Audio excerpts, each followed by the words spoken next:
Hey, I'm good, John. Rob, I actually got a bunch of questions. We'll see where I get. I'll just start with one though, um, and then let some others talk. We'll see if we get back to me. But all right, so as as someone who wants to convert, I find myself wondering the the moral obligation for my young son who like he would it be more what would be the approach recommended, or is there halakha on do you convert your children after you give them the opportunity, you raise them with the opportunity to make that choice for themselves? Hmm. That's one major question. So this scenario actually appears in the Talmud, phrased differently. I think it's in Masechet Yoma. It says, what do you do with a child that you find in a non-Jewish city or a predominantly non-Jewish city? What do you mean? You found him. What are you going to do with him? You convert him to become a Noahide, right? Not at all. It says that you convert him to Judaism. And then the rabbis ask the question, how can you convert someone outside of their will? And this becomes a principle in that you do not need permission to do something that's good for somebody. It's a schut for him. That's it. But it's funny that if that page of the Talmud would have been written today, they're like, what are you talking about? That you leave him a Gentile. Like, why would he want to be Jewish? Because these rabbis who are discouraging people to becoming Jewish, I think the main reason they do it is because they hate being Jewish themselves. They feel like, oh, it's such a burden. Why'd you convert? You could just be a Gentile, live like a heathen, that you could do everything that I wish I could do. It's really the worst representation for Judaism. The rabbis in the Talmud did not think like this. So we have to make a distinction between rabbis today and rabbis in the Talmud. We have to make the distinction between rabbis in the Gemara and rabbis in the Mishnah. Always make that distinction. This is why Jewish history is very important, because you could see it all on a timeline. Achronim, Rishonim, Amoraim, Tanaim, Zugot, going all the way back and seeing when these people lived, who had authority, who didn't have authority. Amoraim didn't have smicha, but for some reason, with 70% of the halachas nowadays go by Amoraim and not Tanaim.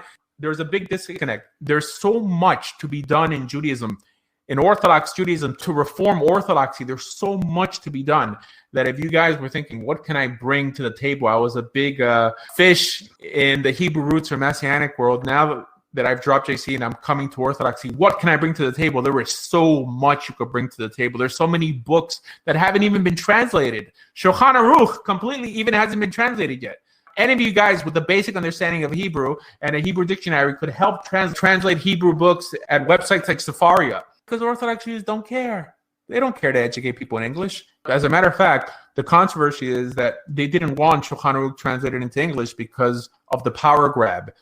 They wanted to leave the power in the hands of the rabbis. And this is why the Rambam's Mishneh Torah was written in a more basic Hebrew to give the layman control over the laws. While Shulchan Aruch has huge portions in Aramaic, it's a lot more complicated, which means that you have to be a rabbi to understand it, and especially like if you don't have it in English. And the Talmud was like this for a long time until someone translated it all. So Sensino, I think Sensino may have been the first to translate it all into English. There's so much for you guys to bring to the table. You don't need permission to do something nice for someone, and that says it all. Converting to Judaism doesn't really mean much. But what it does mean is that you're able to enter the Jewish community and be treated like a fellow religious Jew. That means you'll have a Jewish education. That means you'll be led into the synagogue. You'll be taught Torah. You'll be offered a Jewish wife when you're ready. Dating. Forced marriages don't exist in the Jewish world, unless it's cultural. What the halacha is that people have to see each other before they marry. Would I focus more on my conversion while keeping him involved in my life, but then after conversion, that would be like what sort of time period? Like, he's a 4-year-old. What does that look like immediately after my conversion or with my conversion? With your conversion. Okay. Yeah, Orthodox synagogues convert babies all the time. It's called the Ger Katan, just like a baby convert. As a matter of fact, we just converted 2 kids on Sunday. Done, accepted. It's always done because you're going to have a kosher house and everything, and the kids are just going to be Gentiles. It's unheard of. The kids are always converted. Yeah.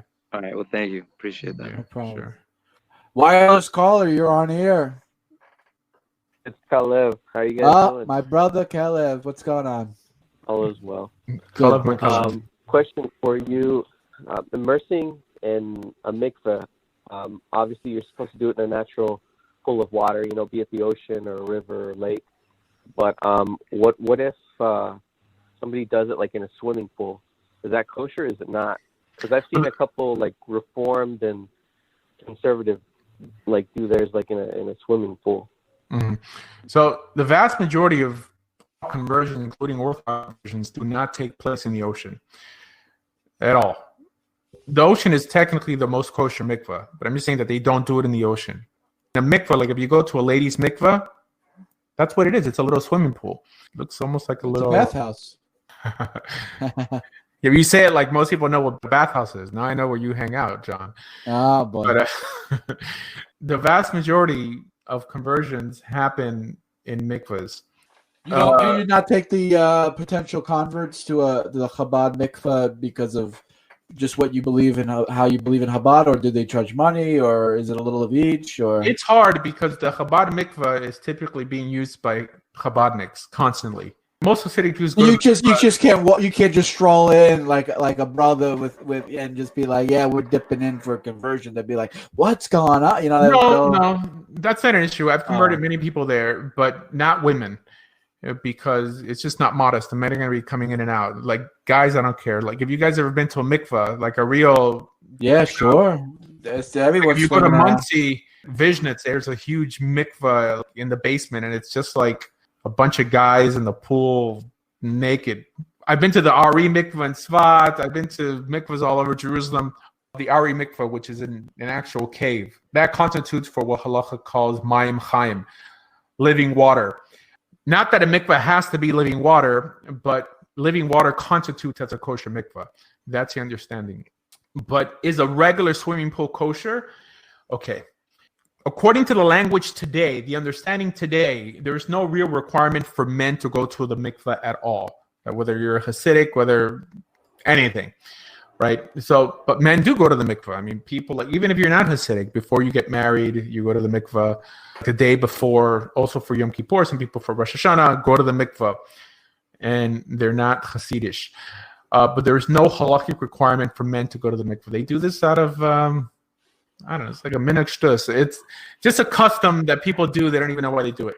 Okay, so nowadays a mikveh that's kosher for men is not necessarily kosher for women. All swimming pools are kosher for men nowadays, not for conversion. To toivel because you want to be on some Kabbalistic high level, like a high madrega, every swimming pool is kosher for the men. But a mikveh for conversion has to be a mikveh that a woman uses.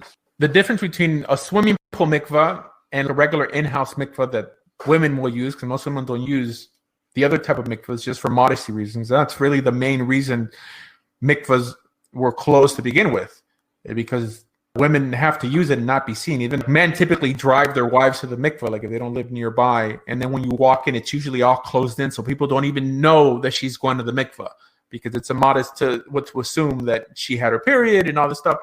So there'll be an area that you can drive in that blocks the view of cars to oncoming traffic. So nobody knows it's there. But this is why they have closed mikvahs.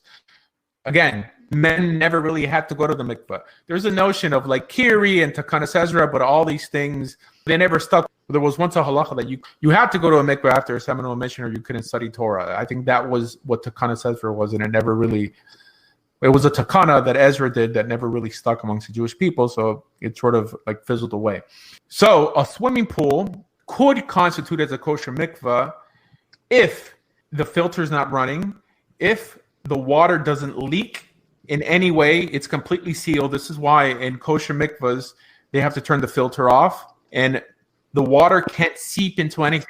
It's very problematic to have filtration that goes through the grass because there might be a leak, and there's ways that they check for leaks. They'll put a drop of dye and see like if the dye tries to escape.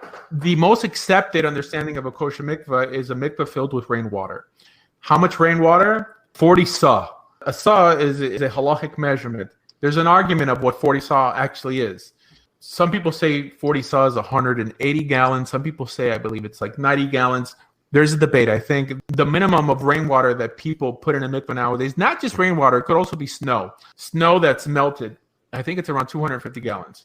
That's the main reason swimming pools are not acceptable. Although there's an understanding that if you have a sealed swimming pool, you fill it up by first running water on the ground. Like you build a mound. On the top of that mound of dirt or concrete, you turn the hose on and the water trickles in naturally.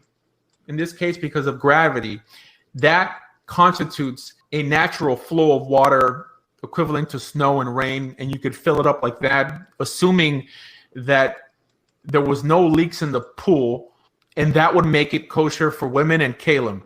Dishes. To toivel dishes, you can't toivel dishes in a swimming pool. You have to immerse dishes in a mikveh that's kosher for women. That means that you could make a swimming pool kosher, but no, a swimming pool is not kosher for conversions because it doesn't meet the rabbinic requirements for a kosher mikvah. There's more to this. In Hilchot Mikvaot of the Rambam, he says that according to Torah law, any body of water constitutes a mikvah. However, not according to rabbinic law. Now, this is where it gets a little tricky. There is a principle that not many people adhere to. People deny it's a principle, but it's a principle. That if someone cannot fulfill something from a rabbinic perspective, he should still make an attempt to fulfill it from a Torah perspective. However, this case is a little iffy because conversion and immersion for conversion is not necessarily in the Torah. The Rambam says it's in the Torah. I guess it's more of what's called an asmachta. It's something that's developed later on that they find a foreshadowing for in the Torah. He says that because the whole process of conversion is supposed to mirror what the Jews did before and during Mount Sinai, that the instance that the men were washing their clothes, that supposed to illustrate what immersion became. But for all intents and purposes, conversion, not Mila is in the Torah, but immersion and bringing a korban, a sacrifice, is rabbinic. So because it's rabbinic, it doesn't matter if the Torah acknowledges every body of water as a kosher mikvah from a Torah perspective, because it's a rabbinic law to begin with. This becomes more applicable for immersion regarding a nida. That may be a little more acceptable, even though the Torah also doesn't say that a woman has to immerse. The Torah just mentions a separation. The rabbis say that the understanding it's there, but the law is really rabbinic that a woman has to immerse herself after being a nida.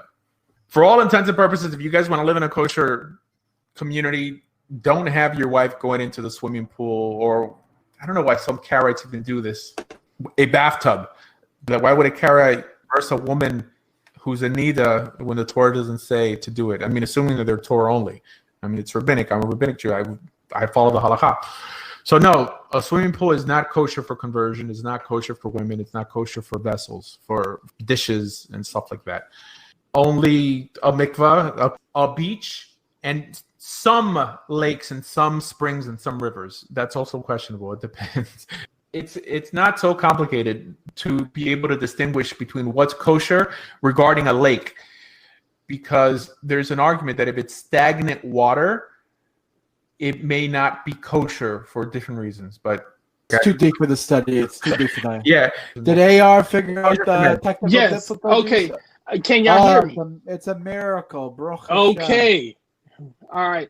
Rabbi, I got a question for you.